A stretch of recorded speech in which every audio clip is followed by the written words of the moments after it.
कार्यान्वयनमा ल्याएको छ। डिजिटल प्रविधिको उपयोगबाट सेवा प्रवाह, उत्पादकत्व र उत्पादन अभिवृद्धि गरी आर्थिक सामाजिक रूपान्तरण गरिनेछ।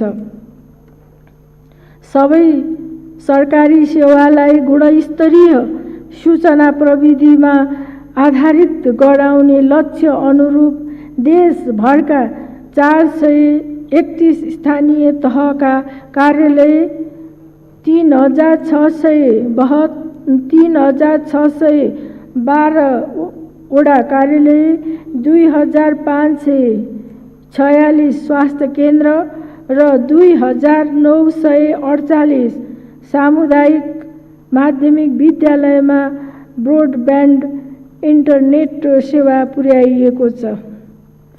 ब्रोडब्यान्ड इन्टरनेट सेवालाई गुणस्तरीय र भरपर्दो बनाइनेछ। इन्टरनेट सेवा सुलभ, सहज र सरल रूपमा उपलब्ध गराउन सेवा प्रदायकहरूको साझेदारीमा पूर्वाधार निर्माण गरी सहप्रयोग गर्ने व्यवस्था मिलाइनेछ। सरकारी निकायहरूले प्रयोगमा ल्याएका एप्सहरूलाई एकीकृत तथा अन्तर आबद्ध गरी सरकारी सेवा प्रवाहलाई सहज र प्रविधि मैत्री बनाइनेछ। एकीकृत एप्स मार्फत सरकारी काम कारबाहीको अनुगमन, गुनासो सुनवाई तथा सम्बोधन हुने व्यवस्था मिलाइनेछ। 2 वर्षभित्र सबै सरकारी कारोबार नगद रहित बनाइनेछ। व्यक्ति बीचको कारोबार र सबै किसिमका व्यवसायको भुक्तानी विद्युतीय माध्यमबाट गर्न सकिने व्यवस्था गरिनेछ। दूरसञ्चार सेवाको विस्तार गर्न उच्च हिमाली भेगमा ब्रोडब्यान्ड सहितको इन्टरनेट सेवा उपलब्ध गराउन एवं ब्यान्डविड्थको भुक्तानीका लागि रकम विदेशी नदिनका लागि आगामी 2 वर्षभित्र नेपालको आफ्नै स्याटेलाइट स्थापना गरी सञ्चालनमा ल्याइनेछ। सुरक्षित छापाखाना स्थापना गरी अन्तःशुल्क, स्टिकर, हुलाक टिकट, जग्गा धनी प्रमाणपूर्जा र सार्वजनिक महत्त्वका कागजातहरूको सुरक्षित मुद्रण गरिनेछ। आम सञ्चार क्षेत्रलाई मर्यादित र व्यावसायिक बनाई स्थिरता, स्थायित्व र विकासमा सञ्चार जगतको योगदान प्रवर्धन गर्न कानुनी र संस्थागत सुधार गरिनेछ। पत्रकार दुर्घटना बिमा र पत्रकार वृत्ति कोषलाई सञ्चारकर्मीहरूको हितमा परिचालन गरिनेछ। हुलाक सेवाको पुनः संरचना गरी नागरिकता, राहदानी लगायतका दस्तावेज हुलाक मार्फत सम्बन्धित स्थानमा पुर्याउने व्यवस्था गरिनेछ। नागरिकका वैयक्तिक तथा जैविक विवरण समेटिएको एकीकृत राष्ट्रिय परिचय पत्र व्यवस्थापन सूचना प्रणालीको विकास गरिनेछ। आगामी 3 वर्षभित्रमा सबै नागरिकलाई पृथक नम्बर सहितको राष्ट्रिय परिचय पत्र वितरण गरिनेछ। राज्यबाट प्रवाह हुने सेवा सुविधालाई यस प्रणालीमा आबद्ध गरिनेछ। आगामी 3 वर्षभित्रमा सबै स्थानीय तहबाट अनलाइन प्रणाली मार्फत व्यक्तिगत घटना दर्ता गर्ने व्यवस्था मिलाइनेछ। विद्युतीय राहदानी कार्यान्वयनमा ल्याई राहदानी सम्बन्धी सेवा प्रवाहलाई थप सुरक्षित, प्रविधियुक्त र गुणस्तरीय बनाइनेछ। माननीय सदस्यहरू, महिला, बालबालिका, अपाङ्गता भएका व्यक्ति र ज्येष्ठ नागरिक सम्बन्धी कार्यमा संलग्न सरकारी निकाय एवं सङ्घ संस्थाको पुनः संरचना गरी समाज कल्याणका लक्षित कार्यक्रमहरूलाई एकीकृत र परिणाममुखी बनाइनेछ। एकीकृत सामाजिक विकास ऐन तर्जुमा गरिनेछ। राष्ट्रपति महिला उत्थान कार्यक्रम मार्फत उद्यमशीलता विकास, वित्तीय पहुँच वृद्धि, प्रविधि सहयोग र उत्पादित वस्तुको बजारीकरणमा सहयोग गरी महिला सशक्तिकरण गरिनेछ। सबै स्थानीय तहमा महिला उद्यमशीलता सहजीकरण केन्द्र स्थापना गरिनेछ। दुर्गम क्षेत्रमा ज्यान जोखिममा परेका गर्भवती तथा सुत्केरी महिलाको हवाई उद्धार कार्यलाई थप सुविधासहित विस्तार गरिनेछ।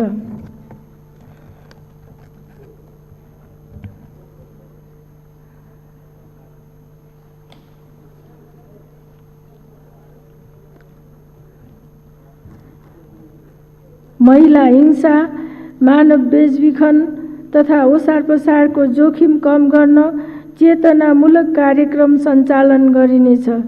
लैङ्गिक विभेद तथा सबै प्रकारका कुरीति तथा कुसंस्कारको अन्त्यका लागि प्रदेश र स्थानीय तहको सहकार्य र समन्वयमा सामाजिक रूपान्तरणको अभियानमूलक कार्यक्रम सञ्चालन गरिनेछ।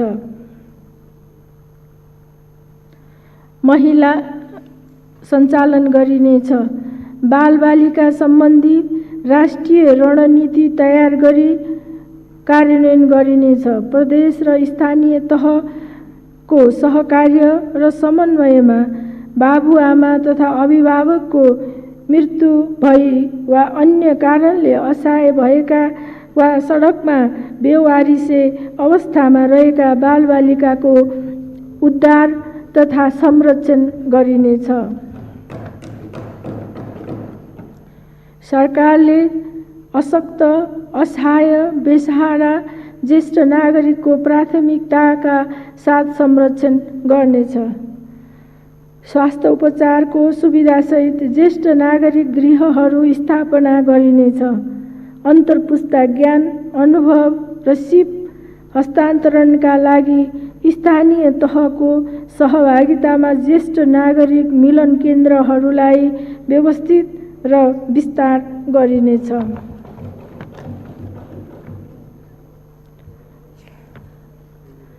अपाङ्गता भएका व्यक्तिहरूको शिक्षा, स्वास्थ्य, मनोरञ्जन, खेलकुद, रोजगारी र आय आर्जनका लागि विशेष कार्यक्रम सञ्चालन गरिनेछ। असहाय, स्वास्थ्य जोखिममा रहेका, घर बाहिर अलपत्र परेका, आश्रयहीन व्यक्तिहरूको उद्धार, उपचार तथा पुनर्स्थापना गरिनेछ। सरकारले यस कार्यमा संलग्न व्यक्ति तथा सङ्घ संस्थाहरूको योगदानको कदर गर्दै आवश्यक सहयोग, समन्वय र सहकार्य गर्नेछ। माननीय सदस्यहरू, युवाको क्षमता अभिवृद्धिका लागि सबै प्रदेशमा युवा नवप्रवर्धन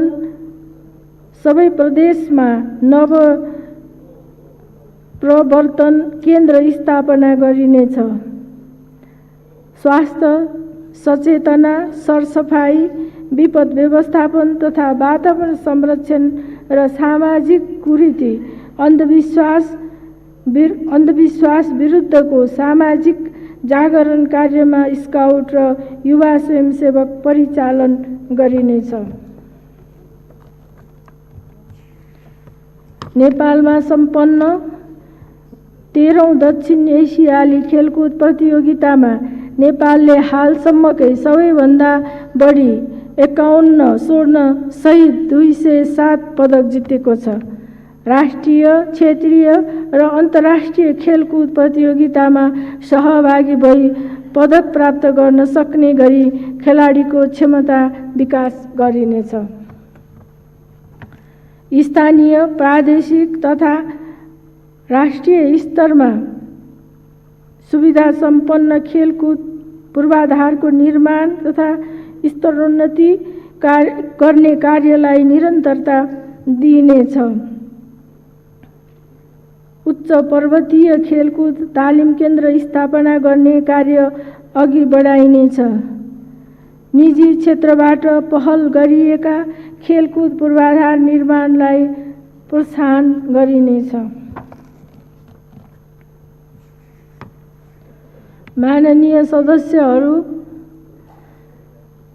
यस प्रकारको विधिको शासन यस सरकारले विधिको शासन, पारदर्शिता, नतिजामुखी व्यवस्थापन र जवाफदेही जस्ता प्रभावकारी सरकारका मूलभूत मान्यतालाई थप दृढताका साथ अवलम्बन गर्नेछ।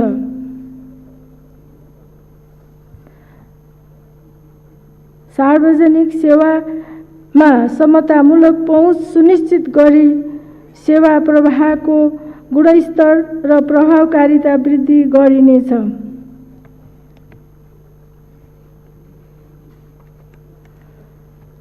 प्रत्येक नागरिकले आफ्नो क्षमता विकास गर्ने एवं क्षमता र योग्यताको आधारमा अवसर प्राप्त गर्ने प्रणाली कार्यान्वयनमा ल्याइनेछ। कार्य सम्पादन सम्झौतालाई नतिजा सूचकमा आधारित गराई थप प्रभावकारी बनाइनेछ। नीति कार्यक्रमको कार्यान्वयनबाट हासिल हुने उपलब्धिलाई नतिजा सूचकका आधारमा प्रतिवेदन र समीक्षा गरिनेछ। सरकारले कुनै पनि तहमा हुने कुनै पनि स्वरूपको भ्रष्टाचार सहने छैन। भ्रष्टाचारमा शून्य सहनशीलता सरकारको नीति हो।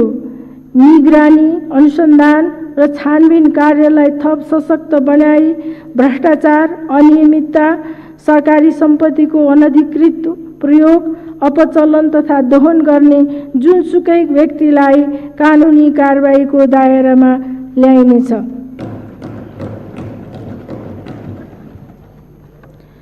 सुशासन, प्रवर्धन तथा भ्रष्टाचार नियन्त्रणका लागि सरकारी, गैरसरकारी र निजी सबै क्षेत्रमा सदाचार प्रणालीको विकास गरिनेछ। म भ्रष्टाचार गर्दिन, म भ्रष्टाचार हुन दिन्न, म देश र जनताका लागि इमानदार भएर काम गर्नेछु भन्ने प्रतिज्ञासहितको कार्य संस्कृतिको प्रवर्धन गरिनेछ। वित्तीय अपराध नियन्त्रणलाई थप सशक्त बनाउन सम्पत्ति शुद्धिकरण तथा आतंकवादी कार्यमा वित्तीय लगानी निवारण रणनीति तथा कार्य योजना 2076-81 को प्रभावकारी कार्यान्वयन गरिनेछ। सार्वजनिक खरिदलाई पारदर्शी, प्रतिस्पर्धी र मितव्ययी बनाई खरिद सुशासन कायम गरिनेछ। सार्वजनिक खरिद कानुनको संशोधन गरिनेछ। निर्माण व्यवसायीको प्राविधिक तथा आर्थिक क्षमता, पूर्व कार्य सम्पादन स्थिति, कामको गुणस्तर, कार्यान्वयनमा रहेका ठेक्का संख्या सहितको प्रोफाइल अद्यावधिक गरिनेछ। निर्माण व्यवसायीसँग सम्बन्धित सबै पक्षको विश्लेषण नगरी थप ठेक्का दिएको कारणबाट तोकिएको समय, लागत, गुणस्तर सहितको कार्य सम्पादन नभएका ठेक्का दिने पदाधिकारीलाई जिम्मेवार बनाइनेछ। त्रुटिपूर्ण परामर्श दिने परामर्शदातालाई जिम्मेवार बनाइनेछ। माननीय सदस्यहरू, सुशासन, शान्ति, सुरक्षा र अपराध अनुसन्धानमा उल्लेख्य सुधार भएको छ। सुरक्षा निकायहरूको क्षमता वृद्धि गरी आम जनताले महसुस गर्न सक्ने गरी शान्ति सुरक्षाको व्यवस्था मिलाइएको छ। क्षमता वृद्धि गरी आम जनताले महसुस गर्न सक्ने गरी शान्ति सुरक्षाको व्यवस्था मिलाइएको छ। नेपाल सार्क मुलुकहरू मध्ये विधिको शासन सम्बन्धी सूचाङ्कमा दोस्रो र विश्व शान्तिको सूचाङ्कमा तेस्रो स्थानमा रहन सफल भएको छ। नागरिकहरूले निर्भयपूर्वक जीवनयापन र पेसा व्यवसाय गर्न सक्ने गरी शान्ति सुव्यवस्था कायम गर्न सरकारले सुरक्षा व्यवस्था सुदृढ बनाउनेछ। सरकार मानवाधिकार र मौलिक स्वतन्त्रताका विश्वव्यापी मान्यताप्रति प्रतिबद्ध छ। राज्य विरुद्धको अपराधमा संलग्न हुने, राष्ट्रिय एकता एवं सामाजिक सद्भाव बिथोल्ने, संविधान तथा कानुन विपरीतका कार्य गर्ने जो कोहीलाई कानुनको दायरामा ल्याइनेछ। आपराधिक कार्यमा संलग्न हुने, शान्ति सुरक्षामा खलल पुर्याउने र कुनै प्रकारले समाजमा भ्रम, द्वेष, हिंसा, आतंक फैलाउने लगायतका क्रियाकलापमा संलग्न हुनेलाई कानुनी कारबाही गर्न कुनै कसर बाँकी राखिने छैन।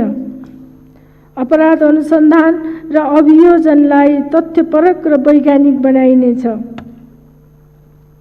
सीमा व्यवस्थापनलाई प्रभावकारी बनाउन आवश्यक पूर्वाधार र जनशक्ति सहित थप बोर्डर आउटपोस्ट स्थापना गरिनेछ। अध्यागमन प्रणालीलाई अत्याधुनिक एवं प्रविधि मैत्री बनाइनेछ। नेपाल प्रवेश गर्ने सबै विदेशी नागरिकहरूको अभिलेखलाई थप व्यवस्थित गरिनेछ। प्रदेशसँगको समन्वयमा कारागारहरूको भौतिक पूर्वाधार विकास गरी व्यवस्थापन सुधार गरिनेछ। कैदी बन्दीहरूको श्रम र सिपलाई उत्पादनमूलक कार्यमा उपयोग गरिनेछ।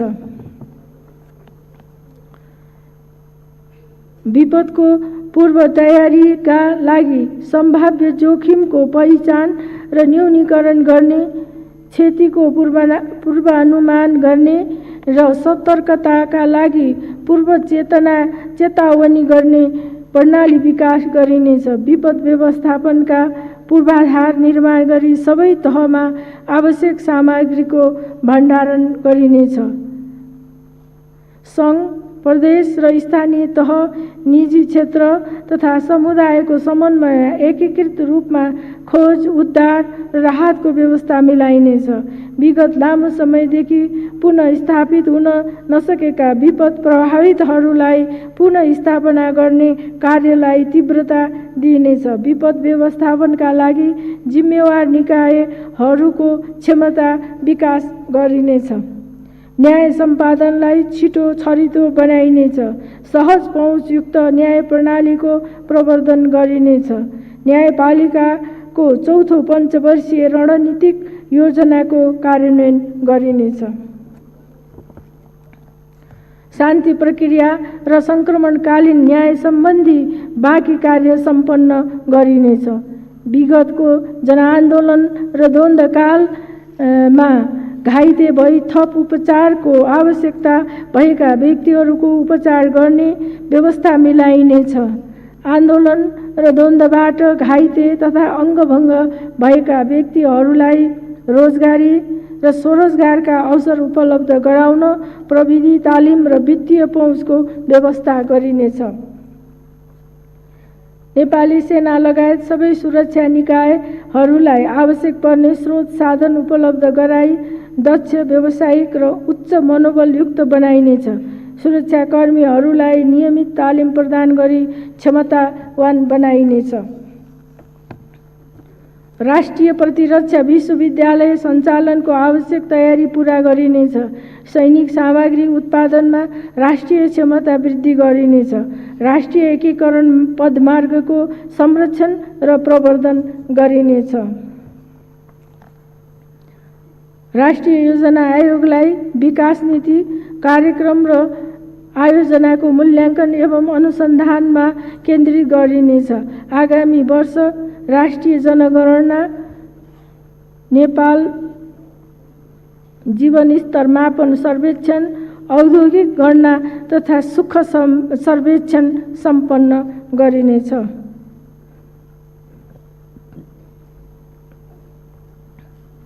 माननीय सदस्यहरू, नेपालले महत्त्वपूर्ण अन्तर्राष्ट्रिय मञ्चहरूमा प्रभावकारी, अर्थपूर्ण र सम्मानजनक सहभागिता जनाएको छ। सरकारको स्वतन्त्र र सन्तुलित परराष्ट्र नीतिले नेपालप्रति अन्तर्राष्ट्रिय समुदायको विश्वास र अभिरुचि बढेको छ। नेपालको प्रतिष्ठा वृद्धि भएको छ। सरकारले अवलम्बन गरेका स्पष्ट र परिपक्व नीतिहरूबाट छिमेकीहरूसँग विश्वास, समझदारी र सहयोगमा अभिवृद्धि भई सम्बन्धले नयाँ उचाइ लिएको छ। अन्य मित्र राष्ट्र एवं विकास साझेदारहरूसँगको समग्र सम्बन्ध थप सुदृढ भएको छ। चीनका राष्ट्रपतिबाट 23 वर्षपछि र भारतका प्रधानमन्त्रीबाट एउटै कार्यकालमा 4 पटक भएको नेपाल भ्रमणले छिमेकी मित्र राष्ट्रसँगको नेपालको सम्बन्ध मजबुत बनेको छ। मैले गरेको मित्र राष्ट्र चीन, जापान र म्यानमारको भ्रमण तथा नेपालका प्रधानमन्त्रीबाट भएको मित्र राष्ट्र भारत, चीन, भियतनाम, कम्बोडिया, बेलायत, फ्रान्स र कोस्टारिकाको भ्रमणले नेपालको वैदेशिक सम्बन्धलाई अझ सुदृढ बनाएको छ। यी भ्रमणहरूका अवसरमा नेपालको राष्ट्रिय हित प्रवर्धन गर्ने, विकास र समृद्धिलाई सघाउ पुर्याउने र पारस्परिक लाभमा आधारित सहयोगका क्षेत्रहरू विस्तार गर्ने महत्त्वपूर्ण सन्धि सम्झौताहरू सम्पन्न भएका छन्। नेपालको परराष्ट्र नीति राष्ट्रिय हित, पारस्परिक लाभ र सम्मान, अन्तर्राष्ट्रिय प्रतिबद्धता तथा दायित्व र न्यायमा आधारित हुनेछ। नेपालको स्वतन्त्रता, सार्वभौम सत्ता, भौगोलिक अखण्डता र स्वाधीनताको संरक्षण, सीमाको सुरक्षा र नेपालीको हक हितको संरक्षण एवं प्रवर्धन गर्दै नेपालको अन्तर्राष्ट्रिय सम्बन्धलाई थप सुदृढ बनाइनेछ। नेपाल सरकार नेपालको अन्तर्राष्ट्रिय सीमाको सुरक्षा एवं संरक्षण गर्न प्रतिबद्ध छ। अन्तर्राष्ट्रिय सीमा निरीक्षणको कार्यलाई निरन्तरता दिइनेछ। ऐतिहासिक सन्धि, नक्सा, तथ्य तथा प्रमाणका आधारमा कूटनीतिक माध्यमबाट मित्र राष्ट्र भारतसँगको सीमा सम्बन्धमा विगत लामो समयदेखि बाँकी रहेका र समयसम्म उठिरहेका विषयहरूको समाधान गरिनेछ। लिम्पियाधुरा, लिपुलेक र कालापानी क्षेत्र नेपालको भूमि हो र त्यसलाई प्राप्त गर्न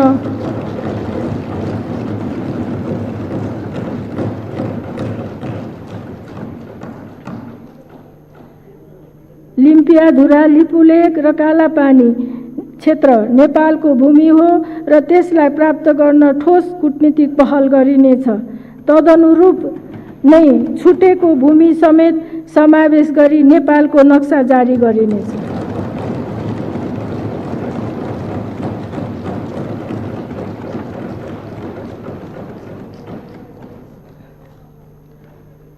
नेपालको सामाजिक आर्थिक विकासमा योगदान पुग्ने गरी आर्थिक कूटनीति सञ्चालन गरिनेछ।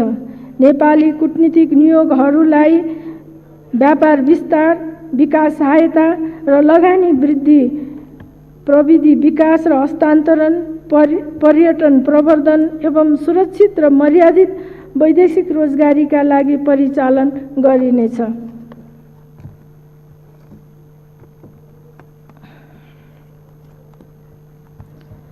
विदेशमा रहेका प्रतिभाशाली नेपाली तथा गैर आवासीय नेपालीहरूले आर्जन गरेको ज्ञान र सिपलाई राष्ट्रिय विकास अभियानमा उपयोग गरिनेछ। गैर आवासीय नेपालीहरूको पुँजी र प्रविधि देश विकासमा उपयोग गर्न प्रेरित गरिनेछ। कोभिड-19 को कारणले आयोजना गर्न सम्भव नभएको सगरमाथा संवाद उपयुक्त समयमा आयोजना गरिनेछ।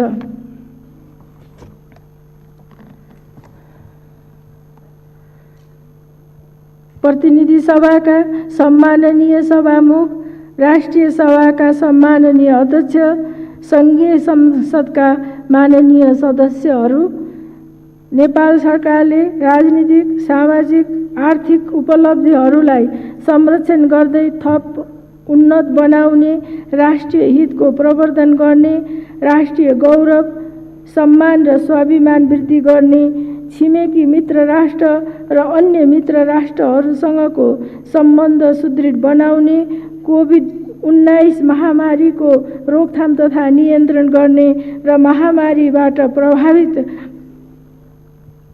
सामाजिक आर्थिक क्षेत्रहरूलाई पुनर्जीवन दिई विकास निर्माणलाई तीव्रता दिने अठोटका साथ आर्थिक वर्ष 2077-78 को नीति तथा कार्यक्रम प्रस्ताव गरेको छ। प्रस्तावित नीति तथा कार्यक्रमको सफल कार्यान्वयनबाट उच्च दरको आर्थिक वृद्धि हासिल हुनेछ, राष्ट्रिय पुँजी वृद्धि हुनेछ, महामारीको असर न्यून गर्दै आर्थिक सामाजिक क्षेत्र थप गतिशील हुनेछ, पारस्परिक सम्मान र अवसरसहित सामाजिक न्याय कायम हुनेछ, समृद्ध नेपाल, सुखी नेपालीको राष्ट्रिय आकांक्षा पूरा गर्न योगदान पुग्नेछ। यी नीति तथा कार्यक्रमको कार्यान्वयनमा सरकारलाई सबैबाट सक्रिय सहयोग हुने विश्वास व्यक्त गर्दछु। अन्त्यमा मुलुकको समग्र विकासमा योगदान गर्ने राजनीतिक दल, राष्ट्र सेवक, निजी, सहकारी र सामुदायिक क्षेत्र, श्रमिक वर्ग, नागरिक समाज, आम सञ्चार जगत लगायत सम्पूर्ण दिदीबहिनी तथा दाजुभाइहरूलाई हार्दिक धन्यवाद ज्ञापन गर्दछु।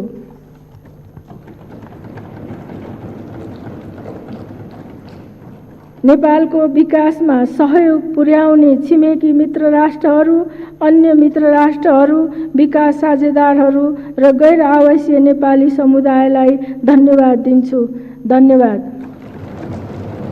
माननीय सदस्यहरू, बैठक स्थगित भए पश्चात पनि आफ्नो स्थानमा उभिएर सम्माननीय राष्ट्रपति महोदयलाई विदाई गर्नुहुन माननीय सदस्यहरूलाई आग्रह गर्दछु।